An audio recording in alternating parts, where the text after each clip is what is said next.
Bueno, acá estamos en una nueva conversación o conversatorio, como quieran llamarle, que la idea es siempre juntarnos acá como para traer un poquito de conciencia a estos espacios en donde hacemos reflexiones y nos preguntamos cosas y profundizamos en preguntas a veces existenciales.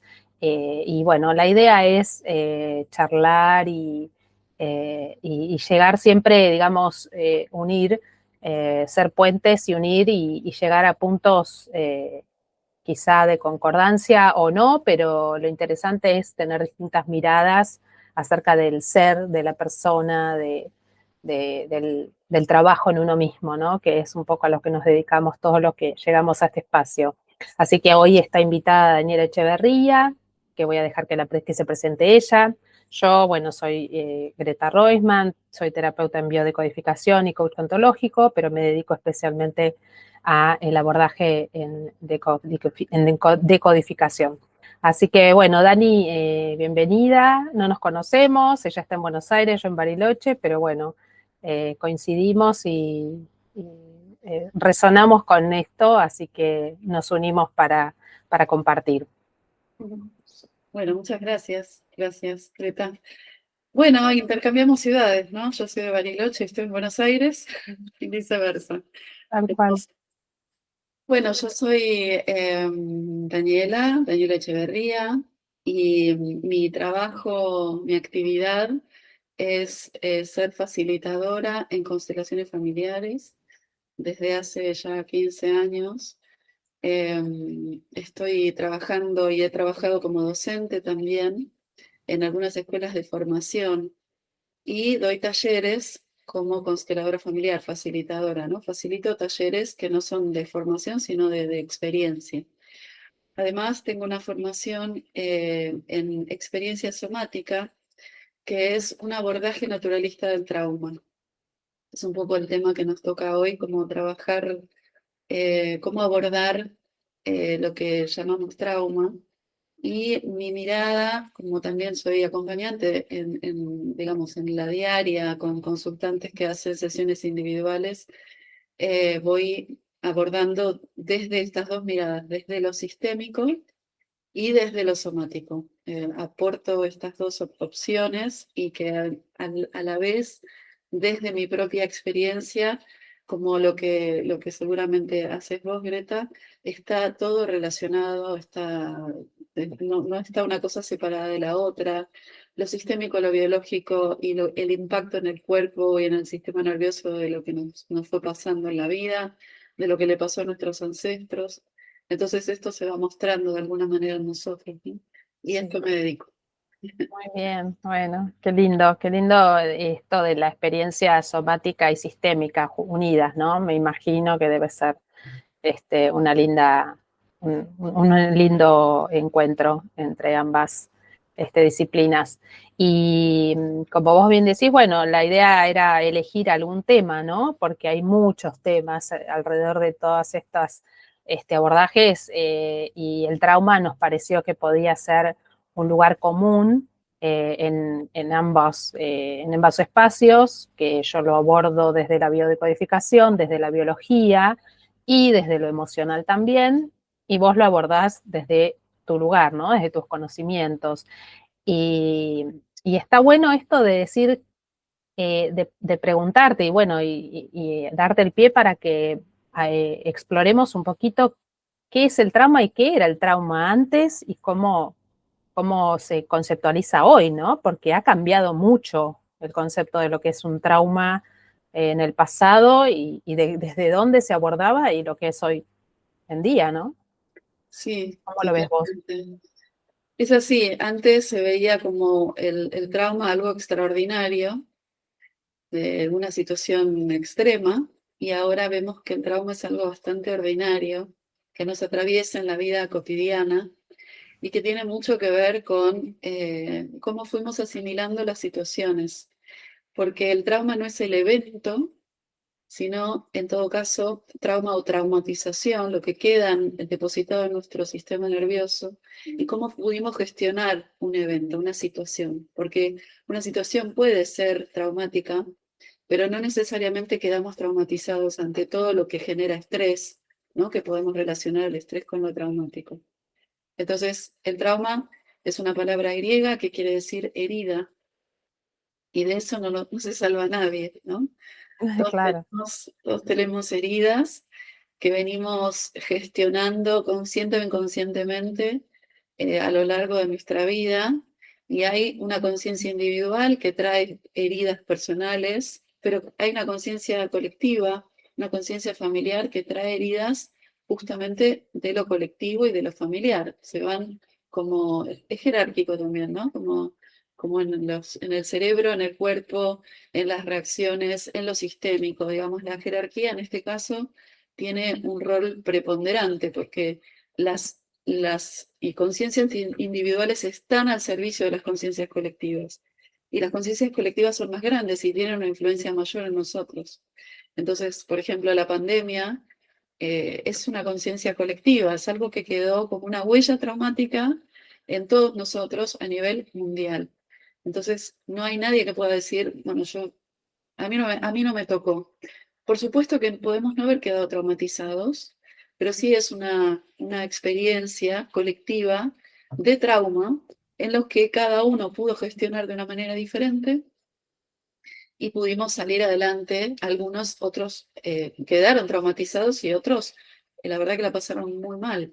Entonces, vemos que ante un mismo acontecimiento, una misma situación, la forma de gestionar, la forma de agenciar, la forma de recibir, la forma de metabolizar el proceso, de integrar, eh, es lo que va a hacer la diferencia y lo que va a quedar como un trauma en nosotros o una experiencia estresante que pude resolver, ¿no?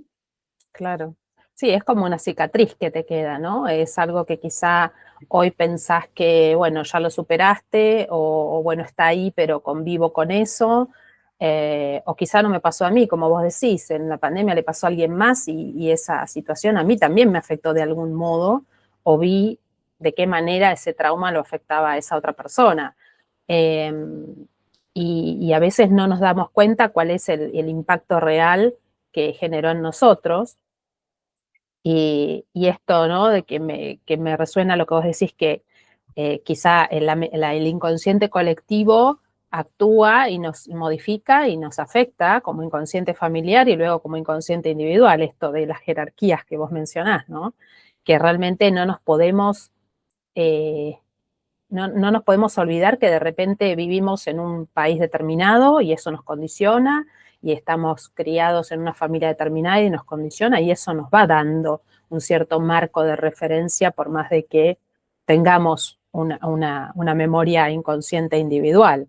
Y esto del trauma quizá en su momento era como esto, el trauma lo tienen solamente las personas que tienen una situación extrema o de guerra o de hambruna o de muerte de algún ser querido y nada más, ¿no? Y en su momento era ir al médico psiquiatra donde había una medicación que tenía que tomar esa persona porque esa persona no podía, digamos, manejarse ni tenía otras herramientas ni tampoco se conocían otras áreas y ahí quedaba, ¿no? O muchas veces terminaba encerrándolo en un lugar que se llamaba loquero y bueno, ahí quedaba, ¿no?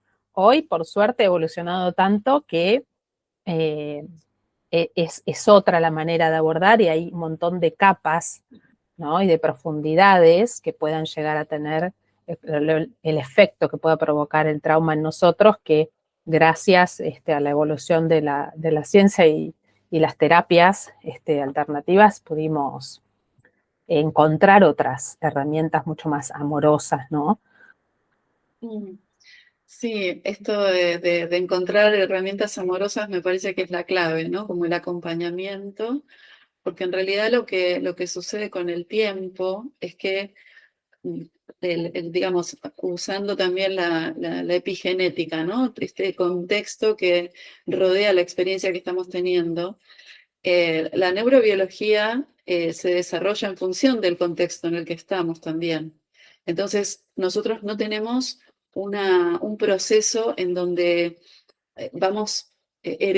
tenemos herencias comportamentales, sino que fuimos aprendiendo, nos fueron enseñando, moldeando a partir de lo que había en nuestro entorno. Entonces, nadie tiene una personalidad neurobiológicamente defensiva solamente porque sí, sino porque hubo un contexto que generó esto. Entonces es muy adecuado esto del trabajo con las capas, porque a veces puede surgir dentro de muchos años en las experiencias que vivimos en la pandemia, ¿no? Los niños o los adolescentes que tuvieron que encerrarse, guardarse, quedarse sin la conexión social, que es importante en todas las edades, pero que en la adolescencia es fundante, y que tuvieron que dejar de contactarse físicamente incluso no solo con sus pares, sino con sus familias, con sus abuelos, por ejemplo.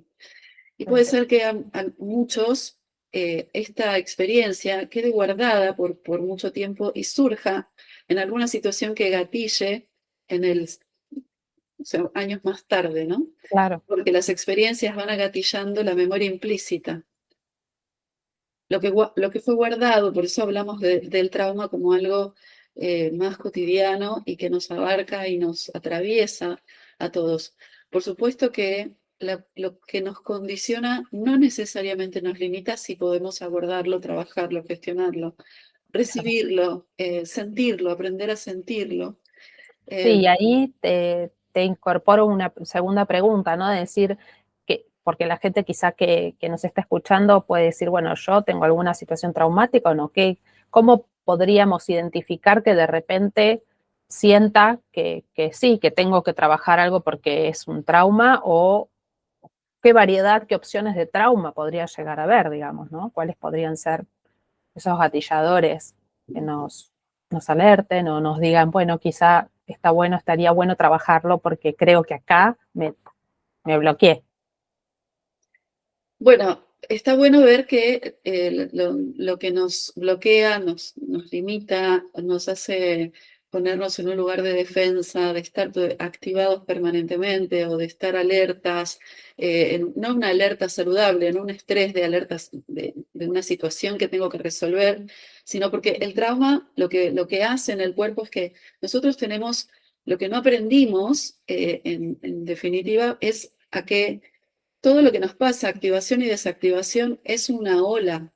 Tiene que venir y salir, digamos, ¿no? Nos activamos y tenemos que tener los recursos y las habilidades, sería lo ideal, de desactivarnos, para que esa ola no quede en alza permanentemente y entonces estamos como en defensa, en activación constante, ¿no? Entonces, esto puede ser un síntoma, esto puede ser una activación. Yo puedo salir de una situación estresante con un aprendizaje o puedo quedarme en un estrés postraumático que no es de aprendizaje y ese se llama en general enfermedad síntoma, ¿no?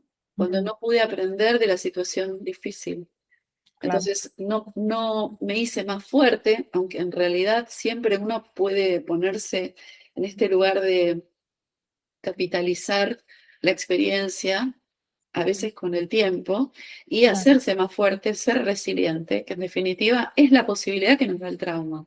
El trauma como, o sea, se ha naturalizado el trauma como una situación como de lo que decías antes, ¿no? Bueno, este es un traumado, como una situación de desvalorización o como que solamente le pasa a algunas personas, pero esta herida, vamos a decirle, que tenemos en nuestro sistema nervioso, que tiene que ver con una neurobiología de inseguridad, de estar en defensa, es lo que nos trae en definitiva, por ejemplo, que no nos vaya bien el trabajo, que no podamos tener un vínculo saludable, que no podamos encontrarnos socialmente con otras personas y sentirnos relajados. A veces estamos en situaciones sociales en donde hay tensión.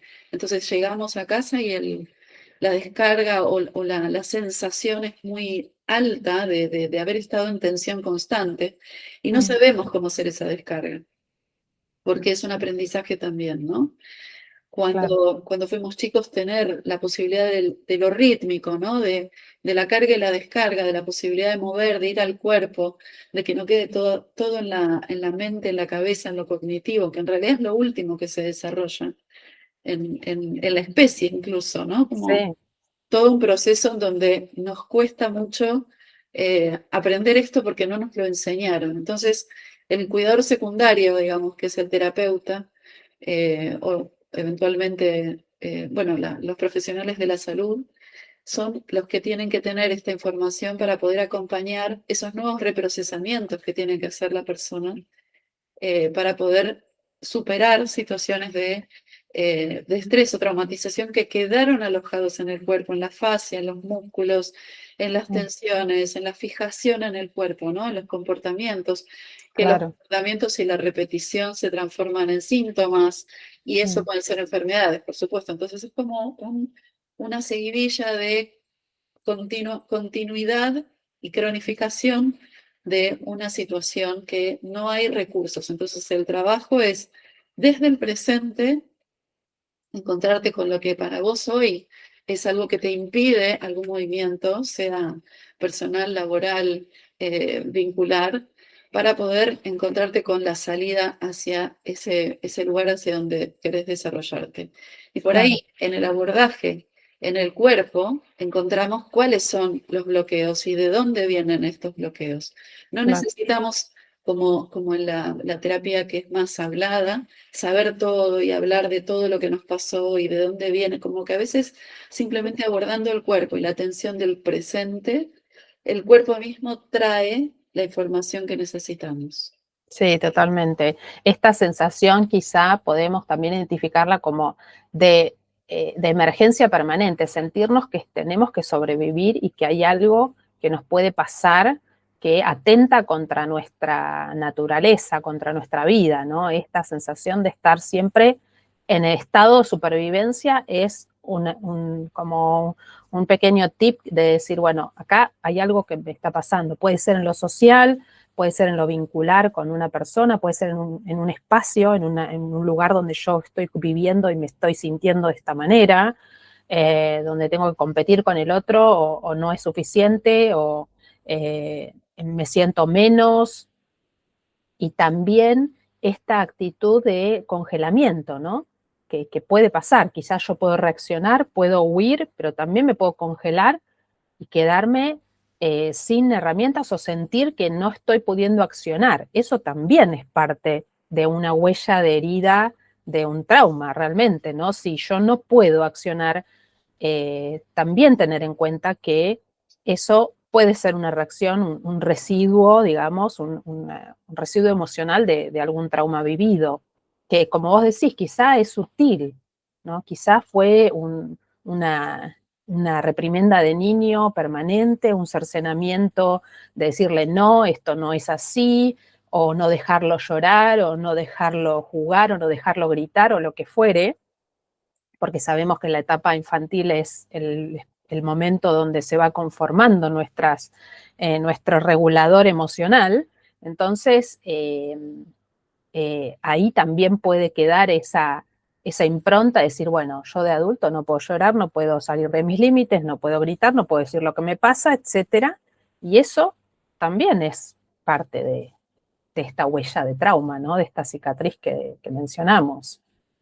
Sí, yo creo que es fundamental esto que estás diciendo, porque nosotros tenemos, digamos, formas naturales de salir de una situación estresante, ¿no? Una puede ser la lucha, cuando puedo encontrarme con pares. Puede ser la huida cuando no hay posibilidades. Veo que el entorno, la situación, el contrincante, la persona, sí, el contexto no da para eso. Entonces, pero en general aparecen los síntomas de congelamiento, que son la desconexión, el bloqueo, esta imposibilidad de sentir, por ejemplo, la imposibilidad de Claro, sentir porque hubo un aprendizaje constante de que sentir los hombres no lloran, no, si lloras, o las mujeres si lloran se les va la materia gris, no pueden pensar, son demasiado sensibles, como la desvalorización constante o cercenar procesos naturales que tenemos los seres humanos, y sobre todo en la infancia, ¿no? Entonces, con ese entrenamiento, porque finalmente fue un entrenamiento, porque se repitió constantemente y no hubo espacios para poder habilitantes para eso. Claro, Claro, nosotros venimos a la vida adulta y tenemos comportamientos en donde no tenemos esa seguridad, porque no la entrenamos, porque no es cognitivo el entrenamiento, es somático. exacto. Entonces, en ese entrenamiento tenemos que hacer como una reeducación del proceso para poder encontrarnos con, poder atravesar, apagar la neurobiología de defensa y encender este espacio de disposición, de conexión social o de orientación exploratoria, ¿sí? Como un niño que está pudiendo explorar su entorno es porque se siente seguro. El niño que no puede explorar su entorno simplemente está pasando algo de inseguridad. Y lo mismo se va a reproducir en la vida adulta. Tal cual. Entonces, este proceso de reaprendizaje, de reeducación, para que el crecimiento postraumático no quede en un estrés traumático, sino que haya una, como esta presión evolutiva pueda ser crecimiento y Mm, no enfermedad, por ejemplo. claro, Es todo un proceso que podemos, por supuesto, podemos hacer los adultos en estos procedimientos de acompañamientos terapéuticos como hacemos vos y yo, que es justamente reprogramar, revisar, metabolizar diferente, integrar, para poder transformar una creencia limitante, por ejemplo. cual. Desarrollar además habilidades de comportamiento que hacen que yo pueda encontrarme con algo que antes no podía, pero que ahora sí puedo. ¿No? Entonces, que no quede la condena sobre algo que fue difícil en mi vida o que incluso fue eh, paralizante, poder hacer esa, y no es charlado, cuando yo no te puedo decir, bueno, calmate, vas a ver que va a estar todo bien, Sí. es, hacete 3 respiraciones y no pasa nada, son como Sí. intentos de acompañar, pero que genera mucha frustración porque la persona entiende que no pasa nada, pero en su sistema algo le está diciendo que hay una alarma prendida, ¿no? Constante. Entonces, el trabajo es justamente el acompañamiento para el aprendizaje y la habilidad de apagar eso que está encendido y Claro. poder encender un espacio disponible interno. Ujú. Sí, es verdad. Y qué tanto, que creo que eso es muy común en todos los estadios y quizá capas de trauma, que es cuando uno lo invita al otro a sentir, qué difícil es para esa persona muchas veces reconocer una emoción, reconocer lo que le está pasando, porque como vos decís, quizá toda su vida le dijeron, no, esto no sientas, no digas, no hagas, ¿no? Entonces, la persona nunca se pudo conocer a sí misma y empezar a reconocer, estoy enojada, estoy aburrida, estoy harta, estoy feliz, estoy bien, incluso el hecho de las emociones positivas, Ujú. de que mucha gente le cuesta eh, sentirse feliz, sentirse en alegría, festejar, ¿no? Decir, no puedo festejar, no puedo disfrutar, no puedo sentirme feliz haciendo esto o viendo a otros o lo que sea, ¿no? Entonces, no es solamente en los aspectos negativos de las emociones, como las decimos habitualmente, que no hay ni positivas ni negativas, pero bueno, las que no nos gustan, sino también las que nos gustan, y a veces también nos dificulta la posibilidad del disfrute. Sí, Y como, yo creo que esto que decís que no nos gusta tiene que ver con que no nos permite crecer y expandirnos.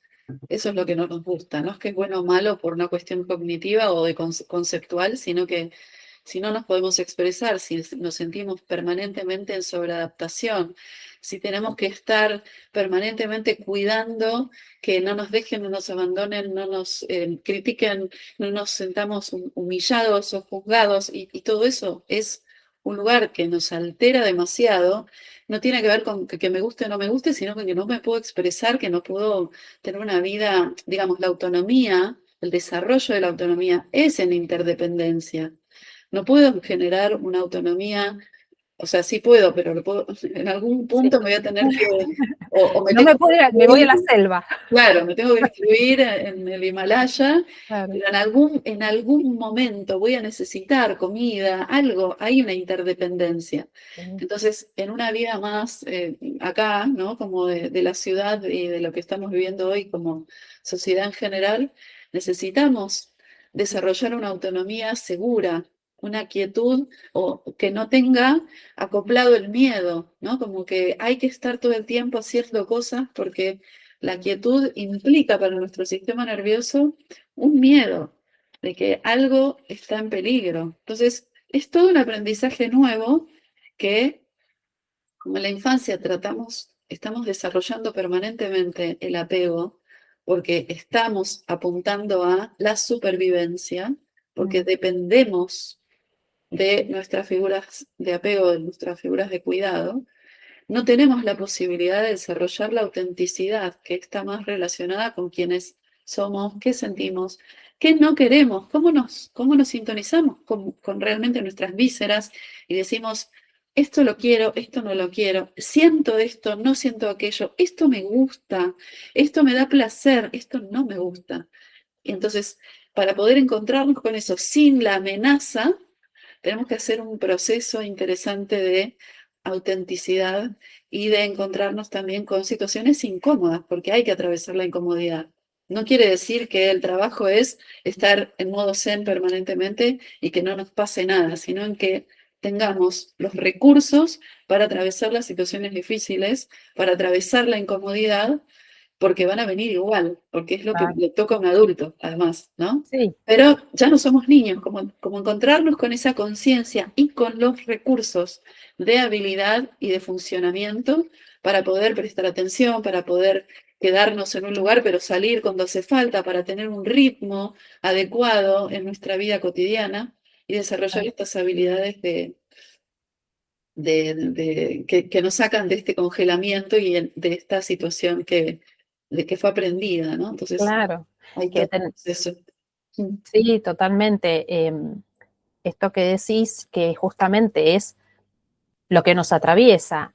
Nosotros estamos conformados por vínculos y los vínculos son esenciales en nuestra vida porque somos seres sociales, no podemos, salvo como vos decís, me voy al Tíbet, soy monje o me voy a la selva, que bueno, está bien, es una opción, pero en general, desde la experiencia, todos los seres humanos queremos estar vinculados a alguien, entonces es necesario y para nuestro desarrollo.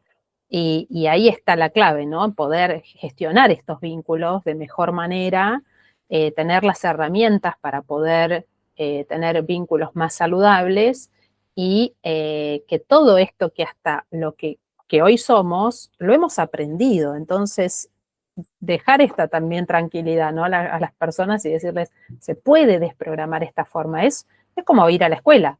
Yo voy aprendiendo cosas nuevas y voy dejando de lado otras y voy viendo que esta técnica es mejor, entonces, bueno, uso esta herramienta que me enseñó la profesora para hacer las cuentas porque es mejor que la del año pasado, etcétera.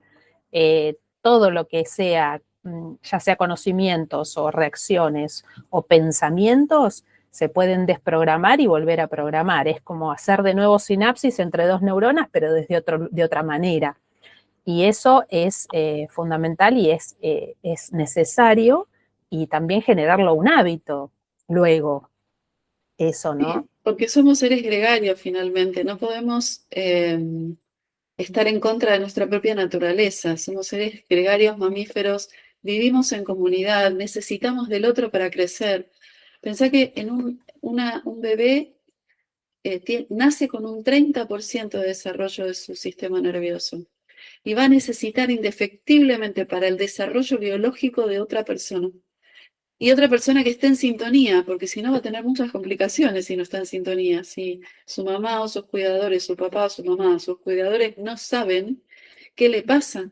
Entonces, necesita un sistema nervioso inmaduro, necesita de uno maduro para su desarrollo, para la mielinización de los nervios. Digamos, pasan cosas no son cosas solo emocionales, intangibles, son cosas biológicas. La mielinización de los nervios se da en contacto, en el contacto, y la calidad de contacto, la calidad y la cantidad de contacto que hubo en la infancia. Si a mí nadie me tocó, voy a tener un comportamiento y un desarrollo que es diferente que si alguien pudo darme besos, abrazarme, tocarme, darme seguridad en el contacto, me sostuvo con fuerza y con seguridad, cambia completamente. Y este es el desarrollo de nuestra estructura psíquica y emocional, pero tiene que ver con la biología. No es lo mismo un contacto que no contacto. No es lo mismo. Sí, total. Y entonces esto lo tenemos que desarrollar en la vida adulta como el autocontacto, ¿no? Nosotros tenemos que hacer este proceso con nosotros. Es como decidir consciente y amorosamente ir a nuestra niña, a nuestro niño, que necesitó, que le faltó y que tuvo un tipo de educación y de costumbre y de ritmo que no fue amorosa o que fue disruptiva por X razón, y poder reconstruir y poder hacer este autoabrazo, este autocontacto y darme cuenta que tengo en mí no solo el trauma, sino todos los recursos, porque llegué hasta acá, ¿no? Tal Entonces, cual. como llegué hasta acá, tengo todos los recursos para seguir, continuar y desarrollar nuevos para tener una vida más saludable, más amorosa, más relajada, más en contacto con lo que realmente quiero ser y soy, ¿no? Sí. Y con contacto con mi propia naturaleza, y no estar todo el tiempo tapando todo Mm, lo que en realidad soy, porque eso se lleva un presupuesto energético tremendo. sí.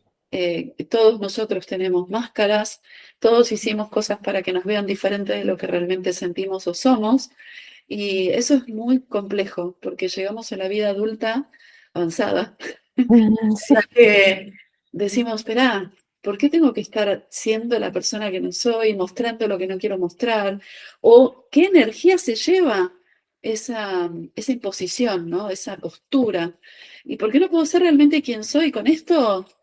Todo lo que conlleva, ¿no? Como realmente un proceso nuevo de reeducación.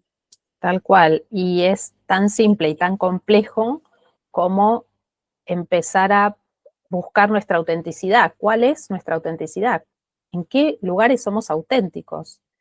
Y a veces el ejercicio es, bueno, cuando estoy sola, sin ninguna persona, ¿cómo soy?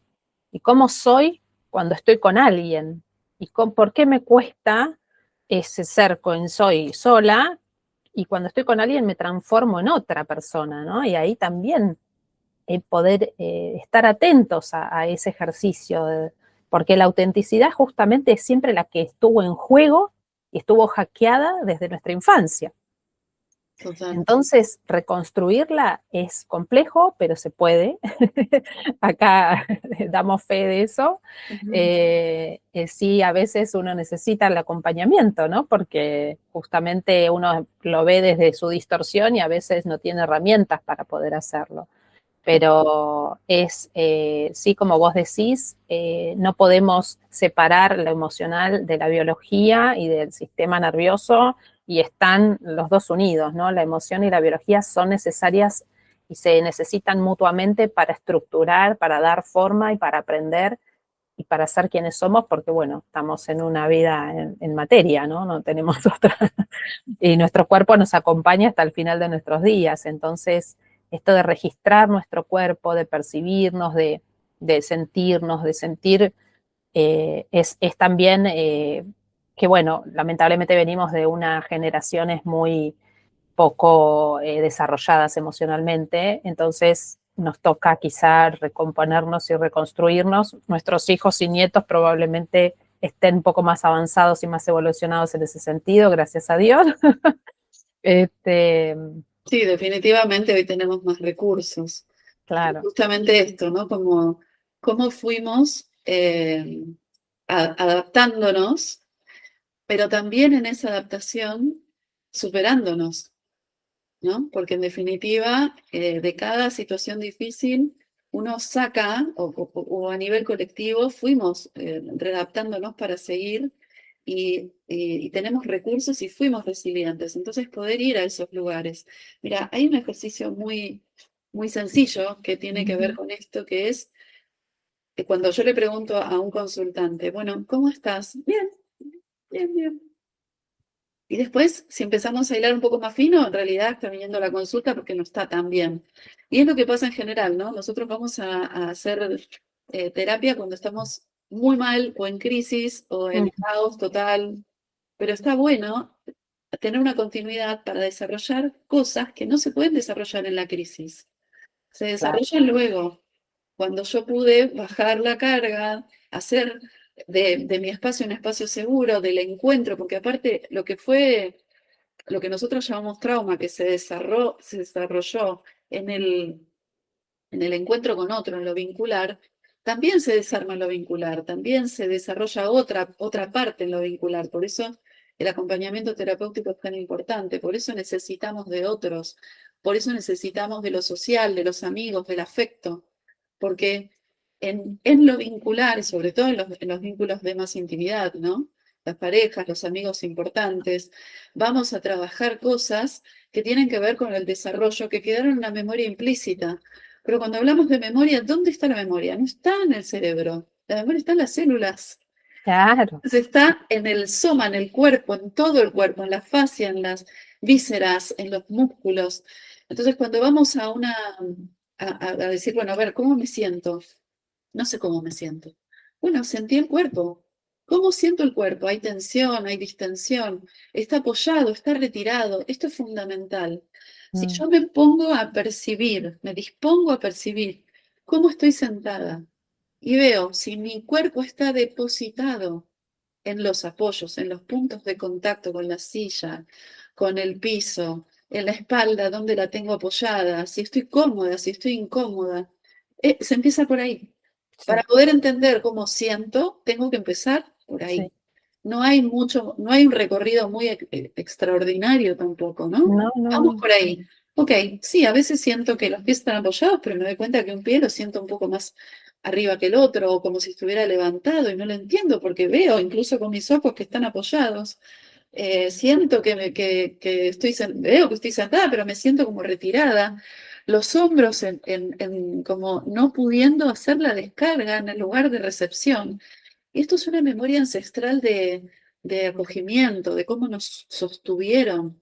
Entonces, hay un montón de cosas que por ahí parecen una situación muy sencilla de, bueno, acá estuve toda la sesión viendo cómo estaba sentada. Y en realidad tiene que ver con memorias implícitas que van a Sí, venir a partir del momento en que yo esté consciente de total. lo que esté haciendo con mi cuerpo. Sí. Sí, y también otra situación interesante puede ser mirarme al espejo. Ujú. Me veo hoy a la mañana, cómo estoy, cómo está mi cara, cómo está mi cuerpo, si tengo un espejo para poder verme toda, cómo está mi espalda, cómo me veo frente a mí, cómo me veo a la tarde en relación a la mañana, ¿no? También eso puede ayudar de repente quizá a veces, obviamente que sentir es fundamental, pero podemos empezar por mirarnos al espejo, decir, che, mira, amanecí hinchada con los ojos inflamados, ¿qué me pasa? ¿O qué siento? ¿O qué, no? O Claro, me siento. es un proceso de observación. Es un proceso tal cual, En tal cual. principio empieza por ahí, ¿no? Como Exacto. vamos a observar lo que sea que podamos observar. Es Claro. suficiente, no es que haya una cosa bien o mal, o que No, hay que empezar por un lugar o por otro, sino que lo que podemos observar es suficiente. Encontrarnos con esa capacidad de suficiencia, con lo que hay es suficiente. tal cual, tal Y cual. no quiere decir que nos quedamos ahí, quiere decir que es el punto de partida. Lo que hay hoy es lo suficiente para el punto de partida. Ni hablar, ni hablar. Qué lindo, me encanta. Bueno, después otro tema sería, estaría buenísimo abordar el tema de vínculos, ¿no? Porque también ese es otro gran mundo que me parece que va de la mano de esto, obvio. Siempre es el detonante y el gatillador de todo lo que nos pasa, que es la columna vertebral de de cómo nos vinculamos, ¿no? Con esto, con el otro y a partir de nosotros, que justamente somos nosotros quienes nos vinculamos con el otro, y todo lo que me pasa con el otro es porque sale de mí, y entonces ahí es registrar eso también, ¿no? Registrarnos cómo nos vinculamos con el otro, cómo estoy yo corporalmente, cómo me veo al espejo, cómo salgo a la calle, bueno, todo, ¿no? Todo es parte de lo mismo. Lo importante es quizá es darnos ese momentito, ese tiempo para poder generar este vínculo de nuevo con nosotros mismos, porque justamente esto de lo cotidiano, de la vida, hace que no nos permitamos. Y siempre, como vos decís, terminamos en terapia cuando estamos detonados, ya no sabemos ni cómo hacer, ¿no? Ya nos desbordó toda la situación y bueno, y decimos, necesitamos ir a terapia. Y tampoco está bueno terminar siempre en la terapia cada vez que uno está detonado o en crisis, porque parte del proceso es aprendizaje y ese aprendizaje es reconstrucción, es deconstrucción para reconstruir. Entonces, tenernos paciencia en ese proceso creo que también es importante. No sé qué opinas vos. Que Sí, eso es un gran tema cuando uno empieza un abordaje, ¿no? creo que la autorregulación, la capacidad de autorregularse, que empieza, por supuesto, cuando hay por supuesto, hay mucha gente que está muy conectada con lo que siente y puede hacer o sea, tiene un camino recorrido, ¿no? Y a partir de ahí puede acceder más fácilmente a esas memorias implícitas, a los condicionamientos autónomos, a los comportamientos, a cosas que aparecen sin que nosotros estemos controlando de manera cognitiva porque aparecen en el sistema nervioso, ¿no? Pero la posibilidad de autorregulación viene siempre, porque así nació, en la corregulación. Entonces, lo que hacemos corregulando nos da la posibilidad de la autorregulación. Yo siempre cuento que o sea, como antes me preguntaste las categorías de trauma, ¿no? Hay muchas categorías de trauma, del trauma de shock, que viene como una operación, un accidente, una situación difícil, bueno, abuso, hay un montón de categorías, pero también está la categoría de trauma de desarrollo, que es esto que hablamos al Mm, principio del desarrollo de lo que pasa en la primera infancia. claro. Entonces, cuando un padre por sintonía se da cuenta que lo que necesito es contacto o que el bebé necesita que le cambien el pañal porque o que tiene hambre o que tiene frío, lo que está haciendo la persona que tiene ese bebé al cuidado es que está entrando en sintonía con esa necesidad. Y lo que hace es dar un marco de contención. Entonces la exploración tiene un límite que da seguridad. Si los bebés lloran eternamente, como antes se dejaba llorar a los bebés porque Mm. eran mañosos, ¿no? Sí, sí, Y en realidad fue un gran trauma social, porque en realidad se dejó llorar a toda una generación, mm, creyendo que era lo mejor para que no sean mañosos, y en realidad los bebés necesitan contacto y conexión en sintonía para poder encontrar el límite, el margen y decir, no me estoy muriendo. El sistema nervioso, como no tiene un proceso desarrollado, no puede decir, bueno, nada, no pasa nada, es que mamá está en la cocina y simplemente siente que se va a morir. El sistema nervioso se desborda. Y lo que claro, pasaba en esos casos es que se activaba la dopamina, la, la- la, eh, los opiáceos que tiene el cuerpo naturalmente y hacían que el bebé se duerma. Pero no era por una regulación natural, sino, o sea, sí era una regulación natural, pero desde claro. desborde, Sí, ¿sí? Entonces eso fue un aprendizaje. Es diferente que si el bebé llora y no puede parar porque tiene un arranque de, no sé, de un berrinche, tenga a la madre o al padre cerca y contenga y diga, ok, yo estoy acá para vos, llorá lo que necesitas, explorá esa emoción, frustrate, no pasa nada, ujú, estoy acá, no voy a claro, retirar mi afecto porque vos estés haciendo ese proceso. Y esto es lo que se desarrolla después como autorregulación. Si yo no aprendo la corregulación, o sea, regularme con otro, mm, va a ser muy difícil que aprenda a autorregularme. Y normalmente, bueno, todos aprendimos un poco más tarde cómo era claro, ayudar a nuestros hijos a regularse cuando no estábamos regulados nosotros, ¿no? Porque claro, lo que inmediatamente tiene que hacer un educador, un padre, es autorregularse para poder estar en sintonía con esa necesidad, acompañar el tiempo que sea necesario esa necesidad, dar límite, contención y ese cuidado que hace falta para que el niño pueda decir, ok, no va a ser eterno esto, va a claro, terminar, ¿no? Y entonces ahí aprendemos la autorregulación. claro. Esto es lo que hacemos los terapeutas, Sí, ¿no? Acompañamos en ese reprocesamiento de autorregulación en corregulación. tal cual. Sí, súper importante porque aparte estaba pensando mientras vos hablabas de esto de la corregulación con el bebé, que también es otra de las cosas que no nos enseñaron y no nos enseñan y es tan natural y realmente estamos tan desconectados a veces de nosotros mismos que ese bebé, si te pones a pensar, estuvo en una panza, adentro de un lugar, en un líquido, contenido, sostenido, acompañado, y ese bebé sale en un momento determinado y cómo no va a necesitar sentir ese calor, ese cuidado, esa contención. Si estuvo en un lugar, ¿no? Tan así, tan suavecito, y después sale a un espacio que nada que ver, y antes respiraba dentro de un líquido y ahora respira en oxígeno del aire, o sea, es una crisis tremenda, Total. si te pones a pensar, ¿no? ¿Y Sí, qué sí. tan lejos estamos de eso? Mm. De ese que lo conocemos, lo sabemos y sin embargo no conectamos con eso, ¿no? Eso es como la presión evolutiva, ¿no? Como el bebé en el líquido amniótico, en la panza, Mm, con mamá tenía como la contención de ir a UPA todo el tiempo, estaba contenido por este contacto en el cuerpo de la caricia constante de la agüita, estaban los sonidos amortizados, ¿no? Amortiguados.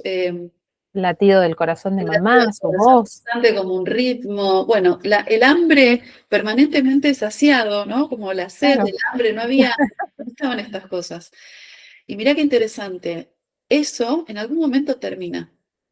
Como digo, antes de esto que planteas vos, en algún momento eso termina, puede pasar a ser la muerte si no salimos de ese lugar de confort. tal cual. Entonces, en algún momento termina y hay que pasar por una presión evolutiva que pueda generar estrés postraumático en crecimiento, porque hubo alguien que nos contuvo, que nos recibió, que nos dio amor, o sea, los bebés en general se despiertan porque no saben regular su temperatura. No se despiertan porque son mañosos. Necesitan encontrarse con el cuerpo calentito, por eso el colecho, ¿no? Por eso los Claro. animales duermen todos juntos, ¿no? Sí, No duermen por separado. Un gato y un perro que se llevan bien en una casa, duermen juntos, ¿no? tal cual, Los sí. cachorros duermen con sus padres, no duermen solos, porque necesitan regular la temperatura. Mirá qué simple y qué biológico, no estamos Sí, hablando de nada esotérico, ni de nada psicológico, ni sí, cognitivo, simplemente regular la temperatura. Entonces, cuando eso fue acogido, fue recibido, fue contenido, hubo sintonía en esa contención, cambia completamente el aprendizaje en la neurobiología, en la flexibilidad, en la adaptabilidad, cambia completamente el aprendizaje. sí, totalmente. Divino, la verdad, qué hermoso es todo lo que estamos abordando. Bueno, Dani, no sé si querés agregar algo más, así, porque da para mucho, ¿no? Esto es un mundo, pero tampoco, digamos, la idea es dejarlos con las ganas quizá a todos o darles un poquito de información como para que después quizás se pueda ampliar en la consulta también, ¿no? Que Sí, es por el supuesto. espacio obviamente más amoroso y más dedicado que podemos tener los terapeutas para acompañar. ¿Hay algún, hoy en día, digamos, a vos te pasa o podés tener, tenés alguna conclusión o alguna definición de qué tipo de traumas hoy se abordan más o por qué está pasando la sociedad o qué ves vos, cuáles serían los traumas hoy más latentes o más repetidos o por donde la gente sigue pasando y quizá hay que prestar atención ahí o Mira, yo cómo lo creo que el ves. trauma de desarrollo es el que nos atraviesa a todos. Después cada uno tuvo una situación particular, qué sé yo, gente que estuvo en la guerra, gente que pasó hambre, gente que, no sé, se murió alguien importante y se quedó solo. Pasaron cosas difíciles en diferentes niveles, en diferentes capas a todas las personas. Pero todos pasamos por alguna situación de desarrollo en donde la sociedad no estaba preparada, porque ahora tenemos mucha más preparación que antes, y bueno, y supongo, y suponemos las dos, como hace un rato dijiste vos, que nuestras generaciones siguientes, las que vengan, van a tener más recursos y se van a interesar más en este Claro, tipo de cosas para poder vivir más felices, más enteros, más presentes y acompañar a las nuevas generaciones que vengan en este proceso, ¿no? Entonces, creo que lo que más se ve y lo que puede atravesar incluso, cómo uno es resiliente frente a una situación de este momento, qué sé yo, tuve un accidente, cómo puedo abordar esta experiencia puntual de resiliencia en función de lo que ya tuve como aprendizaje. Entonces creo que lo que está atravesando a la humanidad de manera consciente, porque siempre lo atravesó, pero de manera consciente, donde hay metodologías y acompañamientos adecuados, es el trauma de desarrollo, ¿no? Es lo que más aparece en diferentes, como con los recursos que tuve, digamos. Es la cajita de herramientas en la que vengo consciente o inconscientemente, ¿no? Entonces ahí hubo más o menos posibilidades, que por supuesto no quiere decir que no pueda tener una situación detonante porque, no sé, la pandemia, una enfermedad o una situación X. Pero creo que esa es la que más aparece porque va a ser la cajita de herramientas que tengamos que desarrollar o liberar si ya la tengo ahí justa y que me olvidé que tenía para usar, pero Claro, entonces empezar a renovar todas esas herramientas y a darles aire y traerlas al consciente y traer la palabra y la necesidad de encontrarte con el deseo. ¿Y cuál es tu fortaleza? En experiencias somáticas se habla de la energía roja, ¿no? De la agresividad saludable, de este ajá, límite adecuado para poder, que el límite no es que yo te pongo el límite a vos, sino que estoy encontrando mis propias fronteras, o sea, no tiene tanto que ver con el otro como mi relación conmigo misma. Y bueno, eso es todo un aprendizaje de sí, desarrollo, sí. para poder hacer cualquier cosa, en un trabajo, en un vínculo, en una relación, en cualquier tipo de situación, ¿no? Sí, tal cual, porque una de las cosas aprendidas o mal aprendidas fue siempre, o siempre tengo que estar a disposición del otro y siempre tengo que estar disponible para un otro, o Soy directamente mala. me voy a la caverna. ¿Cómo? Y si no lo estoy, soy mala, o soy juzgada, o Claro, mala onda, o no soy tal educada.